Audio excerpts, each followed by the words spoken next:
அன்பு ஆசிரியர் பெருமக்களுக்கு இனிய வணக்கங்கள். இன்னைக்கு நாம இலக்கண பகுதியில பெயரெச்சம் அப்படின்ற பகுதியை பார்க்க போறோம். பெயரெச்சம்னா என்ன அப்படின்னு பாத்தீங்கன்னா, ஒரு எச்ச சொல்லானது பெயரை கொண்டு முடிஞ்சது அப்படின்னா நம்ம அதை பெயரெச்சம் சொல்லுவோம். இங்க வந்த அப்படின்றது ஒரு எச்ச சொல், அதற்கு அப்புறம் ஒரு பெயர் வந்திருக்கு, அதனால இதை நம்ம பெயரெச்சம் அப்படின்னு நம்ம சொல்றோம். இந்த பெயரெச்சம் ரெண்டு வகையா பிரிக்கலாம். ஒன்னு தெருநிலை பெயரெச்சம், இன்னொன்னு குறிப்பு பெயரெச்சம்.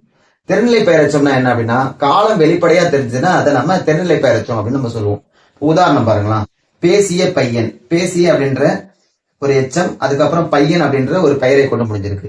இங்க பேசிய அப்படின்ற இந்த சொல்லுல இருந்து நம்ம காலம், இறந்த காலம் அப்படின்னு நம்மளால தெரிஞ்சுக்க முடியுது. அதனால இதை நம்ம தெரிநிலை பெயரெச்சம் அப்படின்னு நம்ம சொல்றோம்.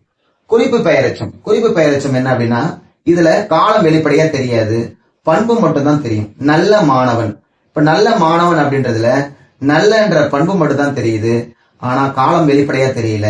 அதனால இதை நம்ம குறிப்பு பெயரெச்சம் அப்படின்னு சொல்லுவோம். காலம் வெளிப்படையா தெரிஞ்சதுன்னா தெரிநிலை பெயரெச்சம், பண்பு மட்டுமே வெளிப்படுத்துச்சுன்னா அது குறிப்பு பெயரெச்சம். நன்றி, வணக்கம்.